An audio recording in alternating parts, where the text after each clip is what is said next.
I am mixed-blooded. My father was Cherokee, Mandan, and Swedish. My mother was Hunkpapa, Oglala, and French Canadian.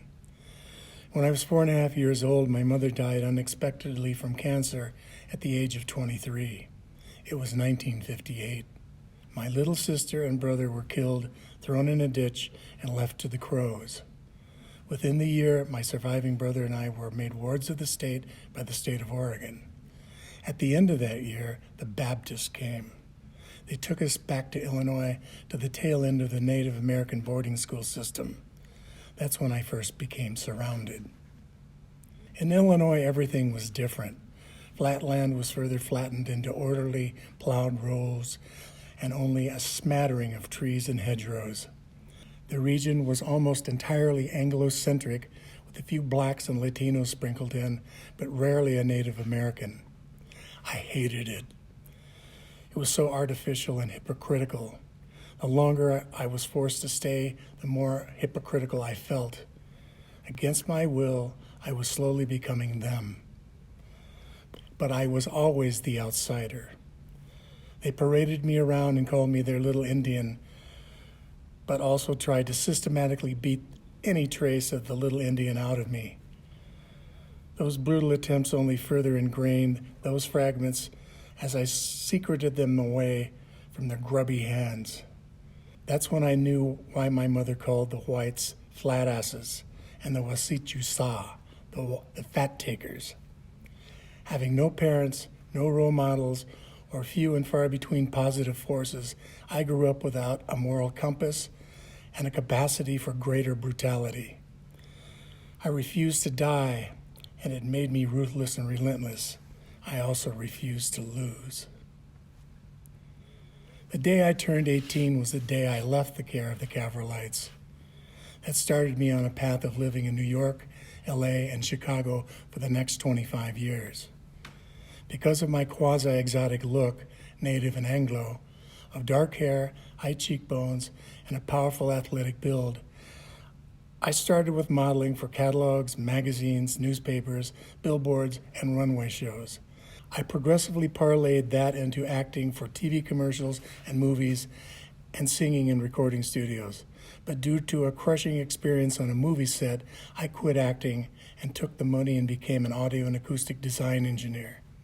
From there, I designed or operated sound systems for Broadway musicals and plays, toured with national and international music stars, and designed recording studios. Becoming an audio and acoustic design engineer was a compromise to practicality because all I really wanted to be was a singer. I learned every peripheral skill set that would make me a better singer one day. Music is the only thing that has saved me in my life. I left acting behind, but I always kept it percolating in my core. One day I would return to it despite the crushing movie set experience. I tried to connect with my culture by going to the urban Native American centers. This, and eventually my experiences at the University of Minnesota Duluth, were rife with discrimination, reverse discrimination, and outright greedy, vindictive hostility for not being pure-blooded. This just further isolated me and only continued to leave me feeling more disconnected. After living in major urban centers for 25 years, I realized I needed urban detox. In the end, it came down to moving back to the West Coast or up to the Canadian Shield near the Canadian border. I chose to go north. The final city destination turned out to be Duluth, Minnesota, for a number of reasons. One, because I seemed to be drawn to large bodies of water, the ocean, Lake Michigan, Lake Superior. After I moved to Duluth, I discovered I was still surrounded and an outsider in my own land once again. That's when I experienced discrimination and reverse discrimination at the University of Minnesota Duluth. The first phase was back in the early incarnation of the American Indian Learning Resource Center in Chino Hall. If you weren't pure-blooded or any version of their perception of what a wannabe was, the hostility and isolation was palatable. Not being Anishinaabe was a crime, but being mixed-blooded left me feeling like a leper. I eventually excised that social cultural option from my UMD experience. My junior year, I was injured in a devastating auto accident that knocked me out of school.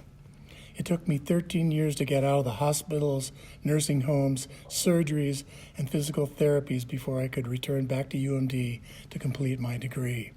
The Chena location for the Native students gathering was now replaced with a new AILRC Center in the Kirby Center. The hostility was better this time, but I still feel like a second-class citizen because I'm not Anishinaabe or pure-blooded. So, to make sense of all this, I have been compelled to be an artist. All of my artistic mediums, writing, metalsmithing, and music, are centered around trying to make sense of being caught in a cultural crossfire. I try to mitigate feeling lost, feeling impossibly broken, and being a living ghost through my art. I try to dull the nightmares where I hear bugles blaring and women and children screaming. I try to remember who I am and where I'm from, but it all seems so far away, like it's someone else. The most important Lakota word my mother taught me as she lay dying on the sofa is Giksuya. It means remember. I try, but it all gets blurrier and possibly more corrupt over time. I know who I am. I know who I want to be, but I don't know where I am. I want to be where I'm supposed to be. I want to come home.